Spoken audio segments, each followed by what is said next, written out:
नमस्कार दोस्तों। तो छठी सती ईसा पूर्व है, वो भारतीय इतिहास में महान हलचल यानी परिवर्तन का समय माना जाता है। हर क्षेत्र में इसमें परिवर्तन हो रहा होगा। अब भारत ही नहीं वरन जो विश्व है उसमें भी हलचल का समय माना जाता है ये समय। तो देखते हैं इस समय राजनीतिक जो इकाई होगी, वैदिक काल में जो सबसे बड़ी राजनीतिक इकाई थी वो क्या थी? जन थी। उत्तर वैदिक आते आते हम देखते हैं कि जो जन थे छोटे छोटे, वो मिलके जनपद बन जाएंगे। और 600 बीसी के बाद में जनपद से भी बड़ी राजनीतिक इकाई हो जाएगी। वो क्या होगी? महाजनपद। तो हम लोग 16 महाजनपद इसमें देखेंगे कि बौद्ध और जैन ग्रंथों से हमें 16 महाजनपदों की जानकारी मिलती है। इसके अलावा हम लोग देखेंगे कि व्यापार में भी बहुत सारा परिवर्तन आएगा। व्यापार में जहां वैदिक एज में वस्तु विनिमय व्यवस्था चल रही थी, बार्टर सिस्टम था, उसकी जगह पे अब सिक्कों का प्रचलन शुरू हो जाएगा। आहत सिक्के, जो सबसे प्राचीन सिक्के हैं, वो मिलेंगे चांदी के। इसके अलावा सांस्कृतिक परिवर्तन भी देखने को मिलेंगे। वैदिक धर्म के विरोध में आवाज उठना शुरू हो जाएगी, क्योंकि उस समय तक वैदिक धर्म में वर्ण व्यवस्था जो जन्म मूलक पहले थी, पहले कर्म मूलक थी, उसके बाद में वो जन्म मूलक हो जाएगी। वर्ण व्यवस्था के साथ साथ जाति व्यवस्थाएं आ जाएंगी। 1000 से अधिक जातियां हो जाएंगी वर्णों में। अछूत, ऊंच नीच, ये सब भी होने लगेगा जातियों में। महिलाओं की स्थिति और जो निम्न वर्ण जो माने जाते समय, उनकी स्थिति बहुत खराब हो जाएगी। तो इन सब के फलस्वरूप जो बौद्ध और जैन धर्मों का उदय होगा उसी समय। तो इसीलिए माना जाता है कि जो छठी सती ईसा पूर्व है वो महान हलचल का समय है। साथ साथ में हम मगध के बारे में इसमें पढ़ेंगे कि 16 महाजनपद में एक महाजनपद होता है मगध। ऐसी कुछ परिस्थितियां बनती हैं जिससे कि वो उसका उत्कर्ष हो जाता है और धीरे धीरे सभी महाजनपदों को वो विजित कर लेता है। इसके साथ साथ भारत पर विदेशी आक्रमण भी उसी समय होंगे। पहला जो विदेशी आक्रमण होगा वो ईरानी होगा, दूसरा यूनानी होगा जिसमें सिकंदर के बारे में पढ़ना है। साथ साथ में मगध पर जो 4 महत्वपूर्ण वंश हैं उनका शासन उसी समय होगा। हरेक वंश और नाग वंश, नंद वंश, मौर्य वंश। तो ये सभी चीजें हमको पढ़नी है। तो देखते हैं सबसे जो इसका पहला क्वेश्चन है, यहां से शुरू करते हैं। तो देखिए पहला क्वेश्चन क्या है? पहला क्वेश्चन है, भारत के प्राचीनतम सिक्के थे। भारत के जो प्राचीनतम सिक्के थे कैसे थे? तो ये चांदी के प्राचीनतम सिक्के बने थे और इनको पंचमार्क या आहत सिक्का कहते थे। इन सिक्कों पर एक ठप्पा लगा के मोहर जैसे लगती थी, उस तरह से लगा होता था, इसीलिए इनको आहत सिक्के कहते हैं। दूसरा प्रश्न देखते हैं, निम्नलिखित में कौन सा सही सुमेलित नहीं है? अब ये जो दूसरा प्रश्न है, इसमें 16 महाजनपदों में से कुछ जनपदों के नाम हैं और उनकी राजधानी है। तो ये बहुत महत्वपूर्ण है क्वेश्चन। इस पूरे चैप्टर में इसमें 10-20 क्वेश्चन ऐसे आएंगे जिसमें महाजनपद का नाम लिखा होगा और उनकी राजधानी लिखी होगी, मिलाना होगा या फिर राजधानी पूछेंगे। तो आप लोग 16 महाजनपद के नाम और उनकी राजधानी बहुत अच्छे से देखिए और उनको याद करने का प्रयास करिए। इस पीडीएफ में हम पीछे ले चलते हैं जहां पे राजधानियां हैं। देखिए यहाँ पे पहले इनको डिस्कस कर लेते हैं, जो भी राजधानी थी इनकी। तो देखिए जो इसमें पहला महाजनपद लिखा है, कौन सा है? कुरु। ये दिल्ली के आसपास का क्षेत्र था, दिल्ली और मेरठ। इसकी राजधानी क्या थी? इंद्रप्रस्थ थी। महाभारत में कौरवों पांडवों का युद्ध इसी के आसपास होता है, इसका उल्लेख है कुरु जनपद का।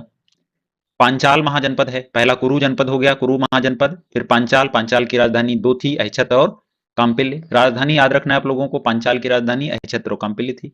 सूरसेन मथुरा के आसपास का क्षेत्र था, इसकी राजधानी मथुरा है। वत्स की राजधानी कौशाम्बी थी, इलाहाबाद के आसपास का क्षेत्र था ये। कोसल अवध के आसपास का क्षेत्र था, अयोध्या मंडल आता था इसमें। इसकी दो राजधानियां थी, साकेत और श्रावस्ती। उत्तरी जो कोसल है उसकी साकेत थी, दक्षिणी कोसल की श्रावस्ती थी। मल्ल एक महाजनपद था जहां पे महात्मा बुद्ध की मृत्यु हुई थी, महापरिनिर्वाण हुआ था। तो ये देवरिया के आसपास है, कुशीनगर और पावा इनकी राजधानी थी। कुशीनगर भी थी और पावा थी। सातवां महाजनपद है काशी महाजनपद। काशी की राजधानी वाराणसी थी, ये बनारस के आसपास का क्षेत्र था। अंग जो है, अंग की राजधानी चंपा थी, ठीक है, ये बिहार में मुंगेर और भागलपुर के आसपास का क्षेत्र था। मगध जो सबसे महत्वपूर्ण था, बिहार के में जो है पटना के आसपास का जो इलाका है वो मगध कहलाता था। इसकी राजधानी गिरिव्रज, फिर राजगृह और उसके बाद में पाटलिपुत्र होती है। वज्जी, उस समय शुरुआत में मगध के पहले वज्जी जो है सबसे मजबूत ये होता है गणराज्य।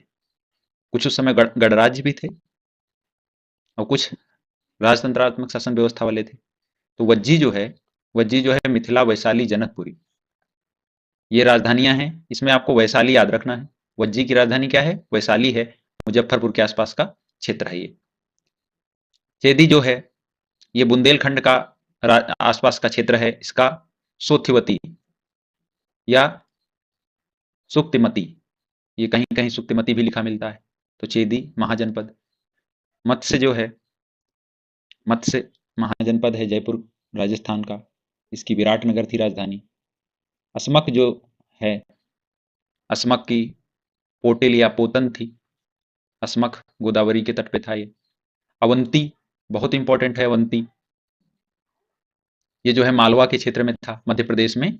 उज्जैनी और महिष्मती दो राजधानियां थी। उत्तरी जो अवंती थी उसकी राजधानी उज्जैनी है। दक्षिणी जो अवंती उसकी राजधानी माहिष्मती है।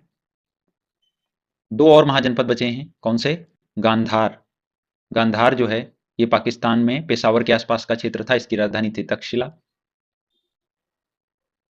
और कंबोज आखिरी है, 16वां महाजनपद। कंबोज की जो राजधानी है वो क्या है? हाटक है या फिर राजपुर। ये कश्मीर के आसपास का क्षेत्र था। तो ये ध्यान देना इनको। ये लास्ट में चैप्टर खत्म होते होते आप ध्यान से यदि वीडियो देखेंगे तो ये आपको सारी राज्य और राजधानी याद हो जाएंगे। इतने क्वेश्चन अभी मिलेंगे, देखना। एक चीज इसमें और ध्यान देंगे हम लोग कि इसमें जो 8 महाजनपद हैं वो उत्तर प्रदेश से संबंधित हैं। ये भी प्रश्न पूछा गया है कि कितने महाजनपद, जो 16 महाजनपद है उनमें से उत्तर प्रदेश में कितने थे। तो यूपी में कितने महाजनपद हैं? 8 महाजनपद हैं। कौन कौन से? तो पहला कुरु है, मेरठ के आसपास वाला। पंचाल अहिछत्र कांपिल्य राजधानी है, बरेली के आसपास वाला। सूरसेन मथुरा के आसपास वाला। वत्स जो है प्रयागराज बांदा के आसपास का क्षेत्र था, कौशाम्बी राजधानी है। कोसल जो है इसकी जो राजधानी साकेत श्रावस्ती है, अवध का क्षेत्र था। और इसके अलावा मल्ल, काशी, मल्ल है, 7वां काशी है। और जो अंतिम है वो क्या है? ये सब नहीं है, चेदी 11 नंबर। तो ये टोटल कितने हो गए? 8 महाजनपद हैं जो कि उत्तर प्रदेश से बिलोंग करते थे। अब हम लोग अपने दूसरे प्रश्न पे चल सकते हैं। दूसरा प्रश्न देखते हैं। इसमें पूछा था कौन सा जो जोड़ा है वो गलत है। तो अंग, अभी हमने बताया अंग की राजधानी क्या है? चंपा है, ये बिल्कुल सही लिखा है। और कोसल, कोसल की क्या है? कोसल की राजधानी क्या बताए थे? श्रावस्ती। और साकेत, तो क्वेश्चन ये हो गया गलत। ये विकल्प गलत है। वत्स की राजधानी कौशाम्बी है, सही लिखा। मत्स्य की राजधानी विराट नगर लिखा। अहिछत्र, अहिछत्र है कांपिल्य की। अहिछत्र की राजधानी जो है क्या है? पांचाल, पांचाल अहिछत्र है। अगला प्रश्न देखते हैं।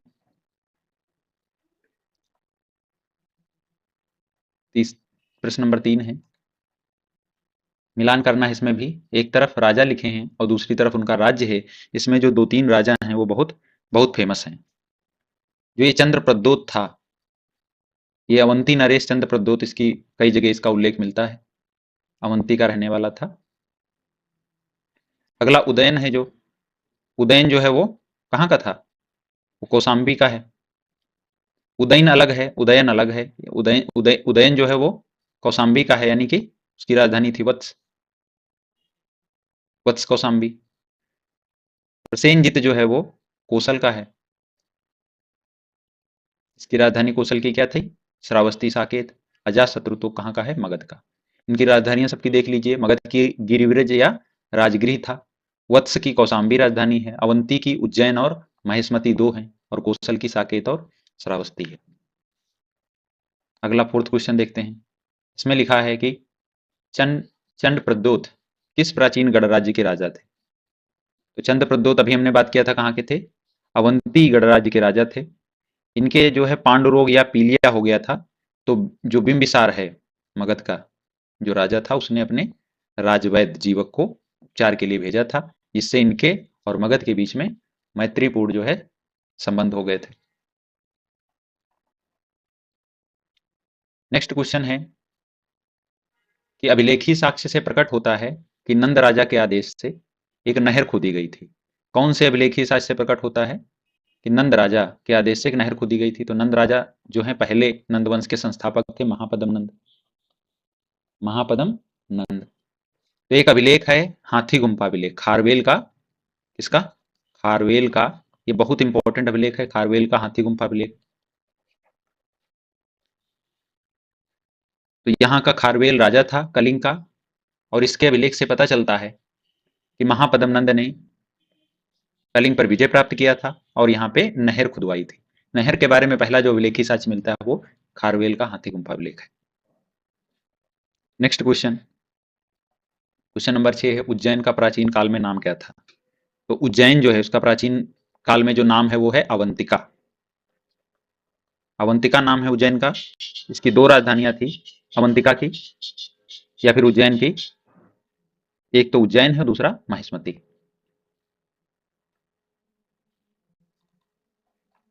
नेक्स्ट, ये हो गया प्रश्न। 7वां प्रश्न देखिए, इस तरह के जो प्रश्न है मैप वाले वो यूपीएससी में ही अभी तक पूछे गए हैं, भविष्य में हो सकता है दूसरे एग्जाम में भी पूछे जाएं। इसमें मैप में एबीसीडी दिया है और एबीसीडी का नाम बताना है क्या है। तो देखिए जो ए है ये मत्स्य है, विराटनगर का। ये क्या है? मत्स्य। इसकी राजधानी थी विराटनगर, जयपुर के आसपास था ये। दूसरा जो बी है ये मालवा के क्षेत्र में है स्थित, तो ये कौन होगा? अवंती होगा, अवंती। सी जो लिखा हुआ है ये इलाहाबाद के आसपास का क्षेत्र है, वत्स है इसकी राजधानी, कौशाम्बी। और लास्ट जो डी है वो है अंग, इसकी राजधानी थी चंपा। ये बिहार का है, भागलपुर और मुंगेर के आसपास का क्षेत्र। तो ये बताने हैं क्या होंगे, तो इसमें से कौन सा विकल्प सही है? देखिए सी विकल्प इसका देखिए मत्स्य, पहला ए मत्स्य है, दूसरा अवंती, तीसरा वत्स, चौथा अंग। C option. मत्स्य की राजधानी क्या बताए? विराटनगर। अवंती की दो राजधानियां हैं, बार बार राजधानियां देखिए ताकि वो याद हो जाए, उज्जैन और महिष्मति, वत्स कौशाम्बी, अंग चंपा। इतना याद हो गए होंगे मुझे लग रहा है। अगला प्रश्न पे आते हैं। प्रश्न नंबर 8 है, प्राचीन नगर जो महाभारत और महाभाष्य दोनों में उल्लेखित है। तो कौन सा ये नगर है? 8वां प्रश्न ये है। तो जो मध्यमिका है नगरी, ये राजस्थान का है। इसी तरह से जो विराट है, विराट नगर है, ये भी राजस्थान का है, जयपुर में है, जयपुर के आसपास। और कारकोट जो है और रेड है, ये दोनों तो नहीं, लेकिन ये जो दो नगर हैं विराट नगर और माध्यमिका, ये दोनों का उल्लेख महाभारत और महाभाष्य में है। जो बैराट है, विराट नगर जिसको कहते हैं, तो यहाँ पांडवों ने अज्ञातवास पूरा किया था, इसलिए क्वेश्चन का कोई भी सही जवाब नहीं है। अगला प्रश्न आते हैं, प्रश्न नंबर 9।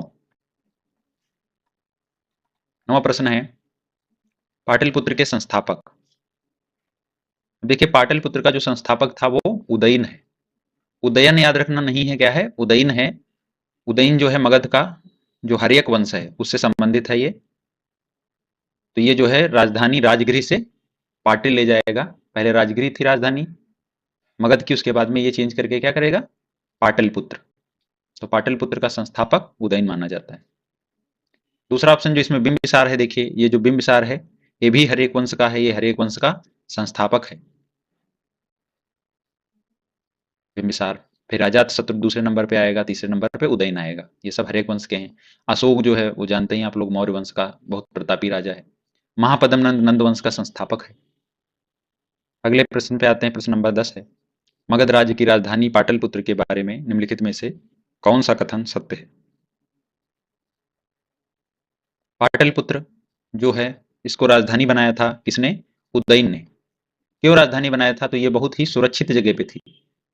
इसके ऊपर की तरफ गंगा नदी है और जो साउथ की तरफ है वो सोन नदी है, यानी कि गंगा और सोन नदियों के संगम में था ये। ऊपर गंगा नदी है और नीचे से इस तरह से सोन नदी है, इसके संगम में बसा हुआ था।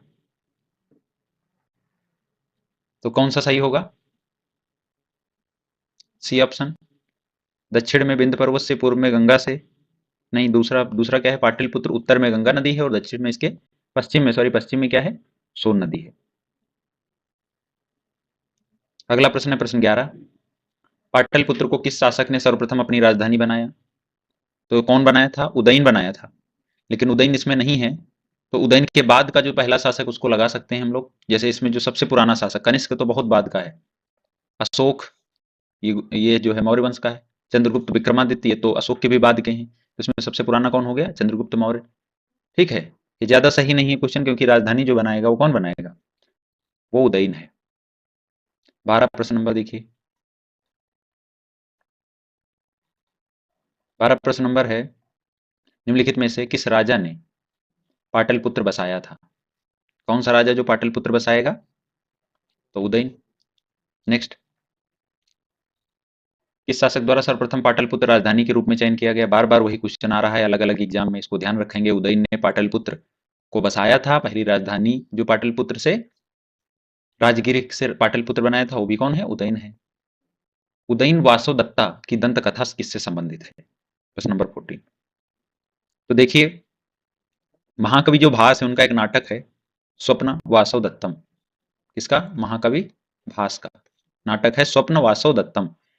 तो ये एक तरह से ये प्रेम कथा है, इसमें जो वत्स नरेश उदयन है और जो अवंती नरेश चंद्र प्रद्योत जो थे उनकी पुत्री वासुदत्ता है, उसके बारे में इनकी प्रेम कहानी है। तो ये किससे संबंधित है? तो ये हो गया उज्जैन से संबंधित है। उज्जैन की जेल में उदयन उस समय बंद होते हैं और वासुदत्ता उनसे मिलने आती है, उस समय की ये कहानी है। अगला, प्रथम मगध साम्राज्य का उत्कर्ष किस शताब्दी में हुआ? तो मगध का जो उत्कर्ष है वो हर्यक वंश से माना जाता है, जिसका संस्थापक कौन था? उसका संस्थापक था बिंबिसार, और ये हम लोग पढ़ रहे हैं कौन सा चैप्टर? ईसा पूर्व 6वीं शताब्दी। तो इस समय मगध का उत्कर्ष माना जाता है। बिंबिसार, फिर अजात शत्रु, फिर उदयन, ये सब बहुत अच्छे और प्रतापी शासक हैं, जो कि अपने आसपास के सभी महाजनपदों को जीत लेंगे और इस तरह से महाजनपद जो मगध होता है वो सबसे उस आसपास के क्षेत्रों में सबसे पावरफुल हो जाता है। 16 देखिए, प्रश्न नंबर 16 है, निम्नलिखित में से कौन सा एक ईसा पूर्व 6ठी शताब्दी में प्रारंभ में भारत का सर्वाधिक शक्तिशाली नगर पूछा है? तो सर्वाधिक जो शक्तिशाली नगर है ईसा पूर्व 6ठी शताब्दी में, 600 ईसा पूर्व की बात कर रहा है, तो होगा मगध। नेक्स्ट प्रश्न, प्रारंभिक गणतंत्र में कौन सा नहीं था? तो हम देखते हैं कि जो महाजनपद थे उनमें कुछ गणतंत्र भी हैं और कुछ राजतंत्र भी हैं। जैसे जो पहला ऑप्शन शाक्य है, ये गणतंत्र था, ये कपिल वस्तु में आता था। ठीक है, ये जो महात्मा बुद्ध के पिता थे शुद्धोधन, वो शाक्य गणराज्य के ही राजा थे। लिच्छवी, ये महावीर स्वामी से संबंधित है, ये वैशाली में है, ये भी गणराज्य था। यौधेय का भी कहीं कहीं किसी किसी ग्रंथ में ऐसा गुप्त अभिलेख से पता चलता है कि यौधेय भी कैसा था? गणतंत्र था। तो इसमें कौन सा नहीं है? तो ऐसा कोई भी विकल्प नहीं मिला है जो कि गणतंत्र ना हो, इसलिए इसका कोई भी जवाब नहीं होगा। 18 प्रश्न नंबर देखेंगे, विश्व का पहला गणतंत्र वैशाली में किसके द्वारा स्थापित किया गया था? अब देखिए, भारत ही नहीं पूरी दुनिया का पहला गणतंत्र वैशाली है और इसको लिच्छवियों द्वारा स्थापित किया गया था। ठीक है, उस समय बहुत से गणराज्य थे, जैसे कपिलवस्तु के शाक्य थे और अलकप के बुली थे, केशपुत्र के कलाम थे, सुमसुमारगिर के भग्ग थे। इस तरह से मिथिला के विदेश, वैशाली के लिच्छवी, तो कई एक जो है उसमें गणतंत्रों का उल्लेख है। 19 क्वेश्चन देखिए क्या है, ईसा पूर्व 6ठी सदी में विश्व में प्रथम गणतंत्र व्यवस्था, वही रिपीटेड क्वेश्चन है, वैशाली है। 20 है, निम्नलिखित में से कौन सी उपयुक्त जोड़ी है? सही इसमें कथन बताना है कि कौन सा सही है। तो पार्श्वनाथ जंत्रिका ये लिखा हुआ है, और देखते हैं ऑप्शन, फिर इसका देखते हैं क्या उत्तर होगा। पहले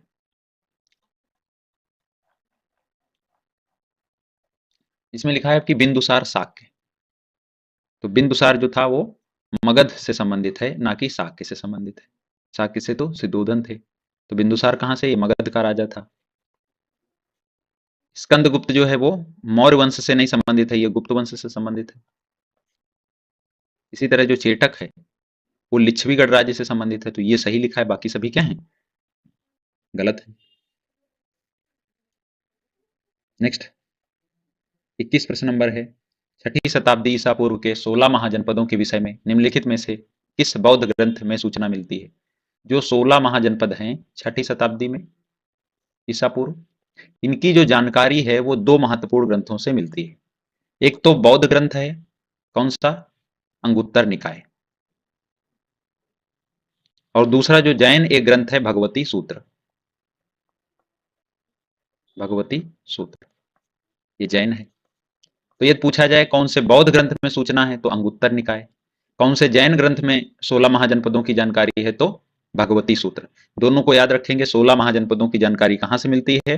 भगवती सूत्र जैन साहित्य है, जैन ग्रंथ है, और अंगुत्तर निकाय जो है वो जैन ग्रंथ है। दोनों से जानकारी मिलती है। प्रश्न नंबर 22 देखिए, 16 महाजनपदों की सूची उपलब्ध है किसमें? तो अंगुत्तर निकाय में और भगवती सूत्र में। इसमें एक ही ऑप्शन है, भगवती सूत्र। नेक्स्ट क्वेश्चन देखिए, क्वेश्चन नंबर 23 है, निम्नलिखित में कौन सा एक बौद्ध ग्रंथ 16 महाजनपदों का उल्लेख करता है? बार बार ये क्वेश्चन आया है, ठीक है, यूपीपीसीएस में भी आया, आरओ में भी पाया, बीपीएससी में भी आया है प्रश्न। 16 महाजनपदों की जानकारी किस ग्रंथ से मिलती है? अंगुत्तर निकाय और क्या बताया था? वेरी गुड, भगवती सूत्र। 20 प्रश्न नंबर हो चुका है। 24 प्रश्न नंबर देखिए, महाजनपद युग के 16 जनपदों का नाम बौद्ध साहित्य में प्रायः मिलते हैं। इसमें लिखा है कि 16 महाजनपदों में जो बौद्ध ग्रंथ में जो 16 महाजनपद हैं, इनमें से कौन कौन से हैं जो पाणिन की अष्टाध्यायी में भी हैं? पाणिन की अष्टाध्यायी में भी करीब करीब उस समय के 20 जनपद थे, जो बाद में जो जनपद मिलके महाजनपद बन गए हैं, उसके बारे में पूछा है कि पाणिन के अष्टाध्यायी में कौन कौन से हैं। तो जो पाणिनि थे इनके बारे में जानते होंगे आप। इनका बहुत फेमस है अष्टाध्यायी, याद रखना है, प्रश्न बहुत बार पूछा गया है। अष्टाध्यायी की रचना, ये व्याकरण की पुस्तक है अष्टाध्यायी, इसकी रचना पाणिनि ने किया है। ये जो है नंद वंश के समय में थे, महापद्म नंद के दरबार में, और ये भाषा विज्ञान के जनक माने जाते हैं। तो इनकी जो अष्टाध्यायी, इसमें मगध का उल्लेख है, कंबोज का उल्लेख है और असमक का उल्लेख है। इन तीनों का उल्लेख है, चेदी और वत्स का नहीं है। तो क्या होगा? ए बी सी जिसमें होगा वो सही होगा, पहला ऑप्शन सही है। नेक्स्ट है 25 प्रश्न नंबर है, निम्नलिखित में से किन ग्रंथों में प्राचीन भारत के 16 महाजनपदों की सूची मिलती है? तो 16 महाजनपदों की सूची मिलती है अंगुत्तर निकाय और भगवती सूत्र। 2 और 4 विकल्प सही होगा, ए ऑप्शन। अगला प्रश्न 26 प्रश्न नंबर है, महाभारत के अनुसार उत्तरी पांचाल की राजधानी क्या थी? तो पांचाल की दो राजधानियां थी, कौन सी? एक तो है अहिछत्र, जो उत्तरी पांचाल है उसकी राजधानी अहिछत्र है, और दक्षिणी जो है उसकी है काम्पिल्य। पांचाल की राजधानी अहिछत्र और काम्पिल्य। नेक्स्ट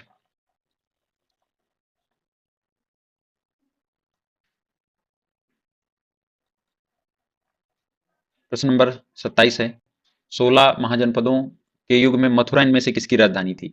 अब बताइए मथुरा किसकी होगी? सूरसेन मथुरा, याद आया? वज्जी जो है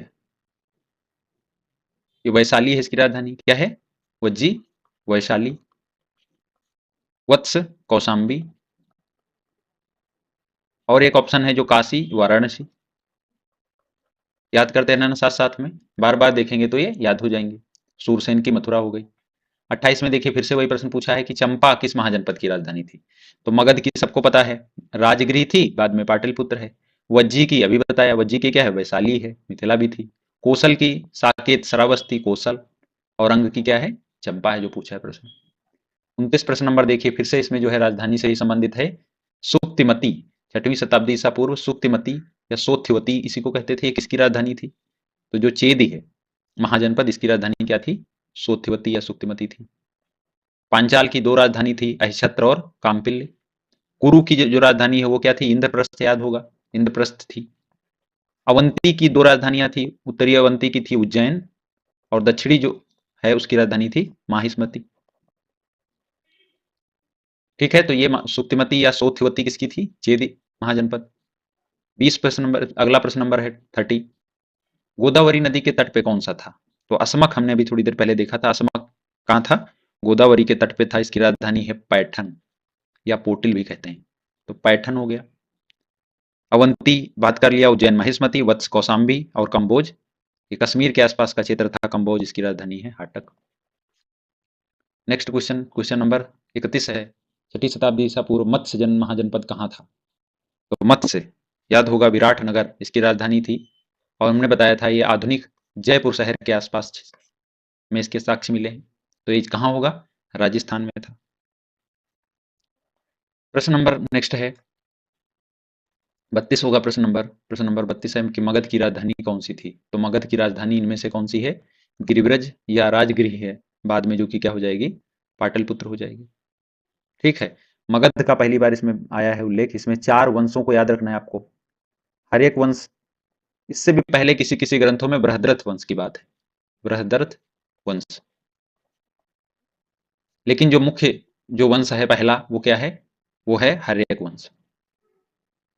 इसका जो संस्थापक था वो था बिंबिसार। बिंदुसार नहीं, बिंदुसार तो चंद्रगुप्त का जो उत्तराधिकारी है वो है। बिंबिसार था हर्यक वंश का संस्थापक। इसके बाद नाग वंश आएगा, इसका संस्थापक शिशुनाग होता है। इसके बाद में नंद वंश, महापद्म नंद, और अंत में मौर्य वंश, इसका चंद्रगुप्त मौर्य। तो इसको याद रखेंगे मगध के बारे में। नेक्स्ट है मगध की प्रारंभिक राजधानी कौन सी थी? तो पहले क्या है? राजगृह या गिरिब्रज है, बाद में पाटलिपुत्र है। बाकी राजधानियां याद हो गई होंगी आपको। चंपा अंग है। ठीक है, नेक्स्ट देखिए, प्राचीन महाजनपद में मगध की प्रथम राजधानी कौन है? मगध की प्रथम राजधानी में से कौन सी है? कोई नहीं है, क्योंकि मगध की पहली राजधानी जो है गिरिब्रज या राजगृह है, इसमें कोई ऑप्शन नहीं है। नेक्स्ट, निम्नलिखित में से कौन सा एक मगध साम्राज्य की राजधानी नहीं है? तो मगध की राजधानी जो है गिरिब्रज भी है, राजगृह भी है, पाटलिपुत्र भी है। क्या नहीं है? कौशाम्बी नहीं है। ये किसकी है? वत्स की राजधानी, वत्स महाजनपद की राजधानी कौशाम्बी हो गई। नेक्स्ट प्रश्न देखते हैं, प्रश्न नंबर 36 है कि प्राचीन श्रावस्ती नगर का विन्यास किस आकृति का है? तो गोंडा के आसपास एक नगर मिला है श्रावस्ती। ठीक है, और ये किस तरह का है? तो ये इस तरह आर्क शेप में जो है इसके साक्ष्य मिले हैं, मतलब अर्धचंद्राकार। 36 हो गया प्रश्न नंबर। 37 देखेंगे, लिखा है मगध के किस प्रारंभिक शासक ने राज्यरोहण के लिए अपने पिता की हत्या कर दी और स्वयं इसी कारणवश अपने पुत्र द्वारा मारा गया? तो मगध का जो सबसे पहला जो वंश होता है वह है हर्यक वंश। इसको पितृहंता वंश भी कहते हैं, क्योंकि इसका जो संस्थापक होता है वो तो है बिंबिसार। लेकिन बिंबिसार का जो पुत्र होता है अजातशत्रु, वो राज्यरोहण के लिए बिंबिसार की हत्या कर देता है। बाद में जो इसका पुत्र होगा उदयन, वो भी अपने पिता की हत्या करेगा। तो इसलिए इसको क्या कहते हैं? पितृहंता वंश कहते हैं। तो इसका उत्तर क्या होगा? अजातशत्रु होगा, क्योंकि पहले अपने पिता की हत्या करेगा, बाद में खुद मारा जाएगा अपने पुत्र द्वारा। जैसे को तैसा। अजातशत्रु इसका उत्तर 37 हो गया। 38 देखिए प्रश्न नंबर, अजातशत्रु के वंश का नाम बताओ। अजातशत्रु जो है वो किस वंश का था? तो अभी हमने बात किया हर्यक वंश। हर्यक वंश या पितृहंता वंश, इसमें जो है 3 शासकों के नाम याद रखने हैं। इसका संस्थापक है बिंबिसार, दूसरा है अजातशत्रु, और तीसरा है उदयन, उदयन। नेक्स्ट देखते हैं, राजकुमार जो अपने पिता की मृत्यु के लिए उत्तरदायी था, तो कौन होगा इसमें? अभी हमने बात किया था अजातशत्रु। नेक्स्ट है 40 क्वेश्चन नंबर, किसने मगध साम्राज्य में वज्जी गढ़ संघ को हराकर आत्मसात किया? तो देखिए, जो वज्जी महासंघ गढ़ संघ जो है, गणराज्य है जो, वो पहले बहुत मजबूत था प्रारंभ में। उसके बाद अजात शत्रु के समय में ये मगध का हिस्सा हो जाएगा। अजात शत्रु का एक मंत्री था वत्सकार, उसने जो है वज्जी जो गढ़ संघ था, इसमें बहुत सारे गणराज्य थे, करीब 20 गणराज्य हैं। तो इनमें वो फूट डाल देता है। फूट डाल देगा तो ये आपस में ही लड़ने लगेंगे, उसका फायदा उठा लेता है अजातशत्रु और उसको हरा देता है वज्जी, पूरे वज्जीगढ़ संघ को। तो अगला प्रश्न देखते हैं 41 प्रश्न नंबर। 41 प्रश्न नंबर है कि मालवा क्षेत्र पर मगध की सत्ता का विस्तार निम्न में से किसके शासनकाल में हुआ? मालवा क्षेत्र का मतलब ये अवंती की बात कर रहे हैं। अवंती था मालवा क्षेत्र में। तो अवंती जो है, अवंती को कौन जो है कैप्चर करेगा? मगध की सत्ता का विस्तार अवंती किसके समय में होगा? तो ये होगा शिशुनाग के समय में। शिशुनाग जो है अवंती को आखिरी में जीत लेगा। अगला प्रश्न 42 है। मगध में नंद वंश का संस्थापक कौन था? तो नंद वंश का जो संस्थापक था वो था महापद्म नंद। इसको पुराणों में अपरो परशुराम कहा गया है। क्या कहा गया है? अपरो परशुराम। और इसका एक अन्य नाम भी है महापद्म नंद का, उग्रसेन भी कहा जाता है इसको, उग्रसेन। ये जो धनानंद ऑप्शन है ये अंतिम होगा। ये नंद वंश का अंतिम शासक होगा। इसको मार के चंद्रगुप्त जो मौर्य है, मौर्य वंश की स्थापना करेंगे। ठीक है, अगला देखते हैं। 43 प्रश्न नंबर है। मगध का कौन सा सम्राट अपरु परशुराम के नाम से जाना जाता है? तो अपरु परशुराम है नंद वंश का संस्थापक। कौन है? महापद्म नंद। नेक्स्ट क्वेश्चन नंबर देखेंगे। Question number 44। 44 है, वाराणसी को निम्नलिखित में से किसने अपनी द्वितीय राजधानी बनाया? तो वाराणसी को किसने बनाया है? तो इसका उत्तर है शिशुनाग। क्योंकि अजातशत्रु, महापद्म नंद और ये कालाशोक ये सभी मगध से संबंधित हैं। शिशुनाग ने अपनी जो द्वितीय राजधानी है वो वाराणसी को बनाया था। नागवंश का संस्थापक है ये। वैसे वाराणसी को मगध में किसने मिलाया था? तो पहले जो वाराणसी है किसकी राजधानी थी? ये काशी की राजधानी है। लेकिन जो हर्यक वंश का शासक है बिंबिसार, जो संस्थापक है हर्यक वंश का, उसकी जो शादी होती है वो कौशल नरेश प्रसेनजीत की बहन से होती है और दहेज में जो है उसको काशी मिल जाता है। महाकौशला से इसकी शादी होती है। नेक्स्ट क्वेश्चन देखते हैं। क्वेश्चन नंबर 45 है, नंद वंश के पश्चात मगध पर किस राजवंश ने शासन किया? तो हमने अभी बात किया था, सबसे पहले हर्यक वंश याद रखेंगे। हर्यक वंश के बाद नागवंश, नागवंश के बाद नंद वंश, और नंद वंश के बाद में धनानंद को मार के कौन सा शुरू होगा? मौर्य वंश। मौर्य वंश के बाद में आएगा शुंग, फिर कंड, फिर सातवाहन, उसके बाद में गुप्त। तो इसमें क्या उत्तर होगा? नंदवंश के बाद पूछा है, तो नंदवंश के बाद होगा मौर्य वंश। 46 क्वेश्चन नंबर देखिए। राजा नंद का उल्लेख करने वाला अभिलेखी प्रमाण है। सबसे पहले ही बात कर चुके हैं इसकी। राजा नंद का उल्लेख किस अभिलेख प्रमाण में मिलता है? तो खारवेल का हाथी गुम्फा अभिलेख। इसमें कौन से नंद राजा हैं? तो महापद्म नंद है। महापद्म नंद कलिंग में इन्होंने एक नहर खुदवाई थी जिसका उल्लेख खारवेल के हाथी गुम्फा अभिलेख में है। 47 देखिए क्वेश्चन नंबर 47, एक मिनट, 47। निम्नलिखित मगध राजवंशों को कालानुक्रमानुसार व्यवस्थित करना है। अब देखिए कौन सा वंश पहले है, कौन सा वंश बाद में, बहुत आसानी से लगा लेंगे। अभी हमने बताया था कि पहले नंबर पे हर्यक वंश है, हर्यक वंश के बाद नागवंश नहीं है, कोई बात नहीं। तीसरे नंबर पे नंद वंश है, और नंद वंश के बाद में है मौर्य वंश, मौर्य वंश के बाद में है शुंग वंश। तो कैसे लगाएंगे? पहले 4 आएगा, फिर 3 1 3 4 1 3 2। बी ऑप्शन सही है। नेक्स्ट है देखिए प्रश्न नंबर, गौतम बुद्ध के समय प्रसिद्ध वैद्य था जीवक किसके दरबार से संबंधित था? तो प्रसिद्ध जो जीवक है वो बिंबिसार के दरबार में था। ये उनका राजवैद्य था। चंद्रप्रद्योत जो अवंती नरेश हैं उनके दरबार में बिंबिसार ने भेजा था जीवक को। पीलिया उसको हो गया था, उसके उपचार के लिए। सॉरी। नेक्स्ट 49 देखेंगे। निम्नलिखित कथन ए और बी को पढ़े और नीचे दिए गए विकल्पों कूटों में से सही उत्तर चुनें। पहला है, विश्व के सभी भागों में ईसा पूर्व 6वीं शताब्दी एक महान धार्मिक उथल पुथल का काल था। इसकी हमने बात किया है, ये बिल्कुल सही है। सामाजिक, आर्थिक, राजनीतिक, सांस्कृतिक बदलाव आ रहे थे सभी क्षेत्रों में। वैदिक धर्म बहुत जटिल हो चुका था। तो ये भी कथन क्या है? ये भी सही है। ठीक है। वैदिक धर्म में वर्ण व्यवस्था जो पहले कर्म मूलक होती थी वो जन मूलक हो जाएगी। कर्म कांड, इसमें बलि और हिंसा बहुत ज्यादा बढ़ जाएगी। गाय और अन्य जानवरों की बहुत सारी यज्ञों में बलि दी जाएगी। यहाँ तक कि कृषि के लिए जो गौवंश है उसकी कमी हो जाएगी। इसी तरह से राज्य में जो है पुरोहितों का बोलबाला हो जाएगा। तो ये सभी इंगित करते हैं कि वैदिक धर्म उस समय बहुत जटिल हो चुका था। तो ये दोनों सही हैं विकल्प। नेक्स्ट देखेंगे।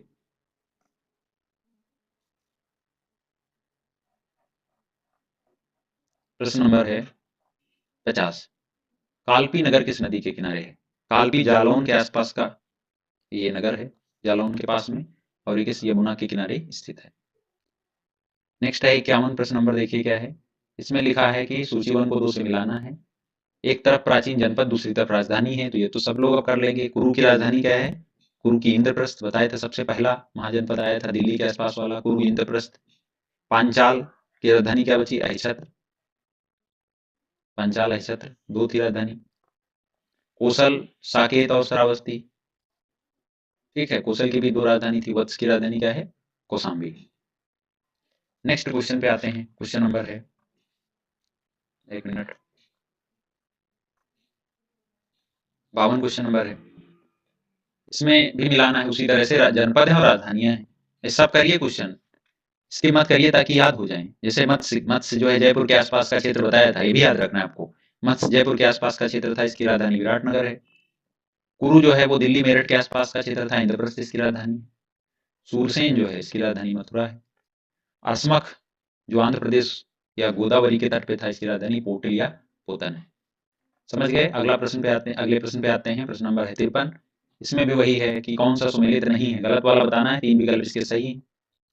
जैसे कंबोज, कंबोज की जो राजधानी है वो हाटक या राजपुर सही लिखा है। असमक की पोटन या पोतिल सही लिखा है। सूरसेन की राजधानी क्या है? सूरसेन मथुरा थी, याद आया? सूरसेन की राजधानी मथुरा है। इसमें कौशाम्बी लिखा है, कौशाम्बी तो वत्स है, वत्स की राजधानी कौशाम्बी। और कौशल की राजधानी साकेत और श्रावस्ती, ये भी सही लिखा है। तो कौन सा गलत है? सी वाला ऑप्शन। अगला प्रश्न है, वर्तमान उत्तर प्रदेश में भारत के प्राचीनतम 16 महाजनपद में से कुल कितने महाजनपद थे?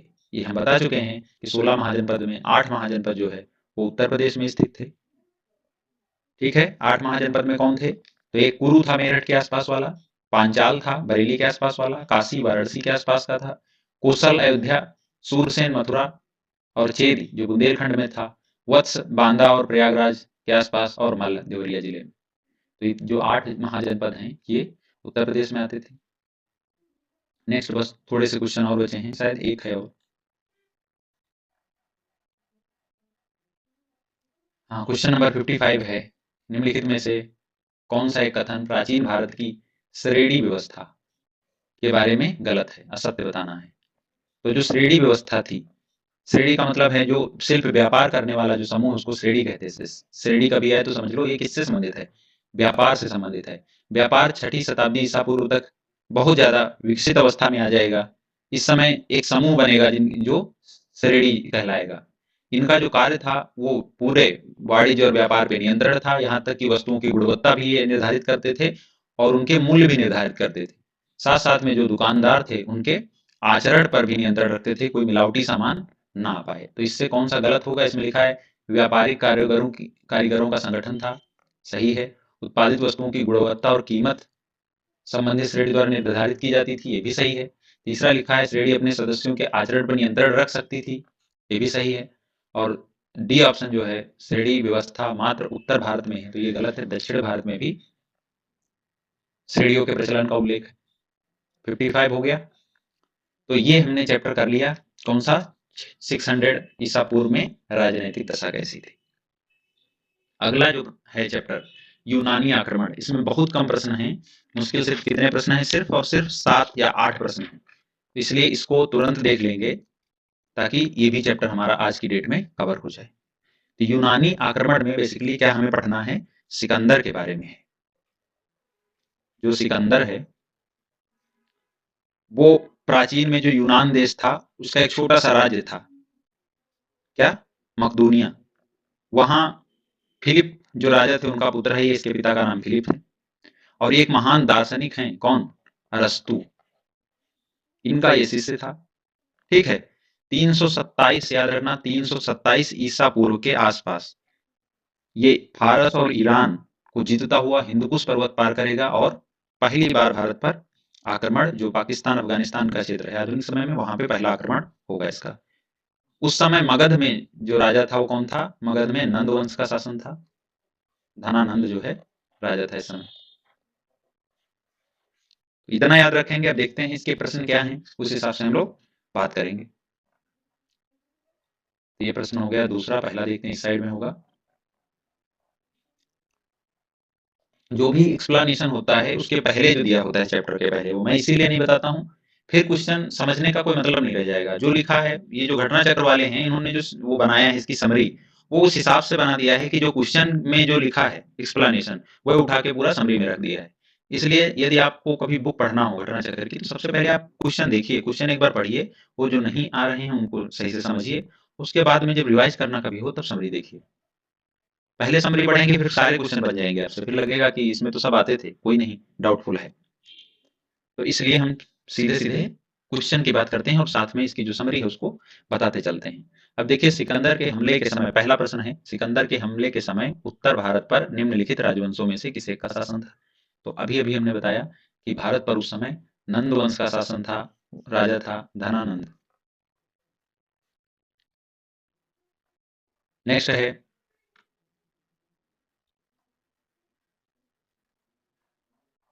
प्रश्न नंबर 2 है, लिखा है कि निम्नलिखित में से मगध का कौन सा राजा सिकंदर महान के समकालीन है? तो कौन है? धनानंद है। चंद्रगुप्त मौर्य का भी उल्लेख है एक दो जगह, ठीक है, लेकिन चंद्रगुप्त मौर्य तब राजा नहीं थे जिस समय सिकंदर का आक्रमण हुआ है, ठीक है। नेक्स्ट क्वेश्चन देखते हैं। क्वेश्चन नंबर 3 है, कथन और कारण। कथन है लगभग 2 वर्ष के अभियान के पश्चात, ये 2 वर्ष रहा था, 327 से 325 ईसा पूर्व तक भारत में रहा था। तो लगभग 2 वर्ष के अभियान के पश्चात सिकंदर महान ने 325 ईसा पूर्व में भारत छोड़ दिया। ये सही है। इसके सैनिक जो हैं लगातार 2 साल लड़ते लड़ते बहुत ज्यादा थक गए थे, इस वजह से ये मगध पे आक्रमण नहीं करेंगे, ठीक है, इसके पहले ही ये वापस हो जाएंगे। और रीजन इसका लिखा है कि वह चंद्रगुप्त मौर्य से पराजित हो गया था, तो ये रीजन गलत है, क्योंकि चंद्रगुप्त मौर्य का एक तो शासन नहीं था उस समय, और दूसरा ये मगध से कोई भी इसका युद्ध नहीं हुआ है। तो रीजन गलत है, कथन सही है, तो ये बहुत आसान हो गया। सी ऑप्शन ए सही है और आर गलत है। जब दोनों सही होते हैं तब थोड़ा सोचना होता है कि व्याख्या कर रहा है कि नहीं कर रहा है, ठीक है। नेक्स्ट प्रश्न, प्रश्न नंबर 4 है, युद्ध भूमि में बड़ी संख्या में सैनिकों के मारे जाने अथवा आहत हो जाने के बाद किस भारतीय गण अथवा राज्य की स्त्रियों ने सिकंदर के विरुद्ध शस्त्र धारण किया? तो ये ध्यान रखना आप लोग, एक मस्सग मस्सग गणराज्य था, ठीक है। तो इसमें जो है पुरुष जो है युद्ध करते हैं, फिर उनकी जब एक तरफ से पुरुषों की मृत्यु हो जाती है, तो यहाँ पे स्त्रियों ने जो है शस्त्र धारण किया था, ऐसा यूनानी लेखकों में हमें मिलता है लिखा हुआ। नेक्स्ट क्वेश्चन देखें, क्वेश्चन नंबर 5 है। हाँ, क्वेश्चन नंबर 5 देखिए क्या है कि भारत में सिकंदर की सफलता के कारण बताने क्या था जिससे सिकंदर सफल हुआ? उस समय भारत में कोई केंद्रीय सत्ता नहीं थी, ये सही है। भारत छोटे छोटे जो है राज्यों में बटा हुआ था, ठीक है। 28 स्वतंत्र शक्तियां उस समय थी, 28 छोटे छोटे राज्य थे। उनकी फौज बेहतर थी, फौज तो अच्छी थी, बिल्कुल सही है। कोई भी राज्य जो विजित करता है उसकी फौज तो अच्छी होगी। फिर लिखा उसे देशद्रोही शासकों से सहायता मिली, तो ये भी सही है। आंभी, जैसे आंभी का नाम आप लोग शायद सुने हो कहीं, आंभी जैसे उस समय गद्दार कई राजा थे, इससे उनको सहायता मिली जीतने में। और वह एक अच्छा प्रशासक था, तो प्रशासक ये हो सकता है, लेकिन प्रशासन का कोई साक्ष्य नहीं है भारत में, क्योंकि ये 2 साल सिर्फ युद्ध करता रहा, उसके बाद में वापस चला गया अपने वहां। तो इसलिए 4 हम नहीं कह सकते हैं सही है। कौन कौन से सफलता के कारण है इसके? 1, 2 और 3, बी ऑप्शन सही है। देखिए 2 बार आया है, इसको ध्यान से दोबारा से देख लेना, 2-3 बार पूछा गया है, ये प्रश्न इंपॉर्टेंट है। अगला देखिए क्या है क्वेश्चन, उस वीर भारतीय राजा का नाम बताइए जिसे सिकंदर ने झेलम के तट पे पराजित किया। तो एक है नाटक है पोरस, सिकंदर और पोरस का युद्ध। सिकंदर और पोरस का युद्ध, उस समय जिस समय सिकंदर ने आक्रमण किया, तो उसके डर से सभी छोटे छोटे जो राज्य हैं वो समर्पण कर रहे थे, लेकिन पोरस ने समर्पण ना करके बहुत वीरता से युद्ध किया और झेलम नदी के तट पे ये अंत में हार गया। लेकिन इसकी वीरता से प्रसन्न होकर सिकंदर ने इसका राज्य वापस कर दिया और इसे अपना मित्र बना लिया। तो याद रखेंगे क्या है इसमें, कौन सा इस पुरु या फिर पोरस, इसका उत्तर होगा। 6 हो गया प्रश्न नंबर, शायद एक और प्रश्न बस होगा। निम्नलिखित में निम्नलिखित में से कौन सा सिकंदर के साथ भारत में नहीं आया था? सिकंदर के साथ भारत में कौन नहीं आया था? ये नियारकस ऑप्शन में है, और है आनेसिक्रिटस, डाइमेकस और अरिस्टोब्यूलस। ये जो डाइमेकस है ये बाद में आया है बिंदुसार के समय में, बिंदुसार। चंद्रगुप्त मौर्य के बाद में जो अगला शासक होता है मौर्य वंश का, वो होता है बिंदुसार, यानी अशोक के पिता का नाम बिंदुसार था। तो उनके समय में ये डायमेकस आता है, यानी सिकंदर के समय में ये नहीं आएगा, इसको ध्यान रखेंगे। अब जो नया है टॉपिक वो है मौर्य साम्राज्य। ये बहुत इंपॉर्टेंट है, तो इसको हम नेक्स्ट वीडियो में देखेंगे। ठीक है, तो आप लोग जितना अभी तक करवाया गया है उसको अच्छे से देख लीजिए, ताकि दोबारा से हमें ना पढ़ना पड़े, और इसी तरह से हम लोग और भी सब्जेक्ट, जियोग्राफी, पॉलिटी, इन सबको करने का प्रयास करेंगे। ठीक है, थैंक यू।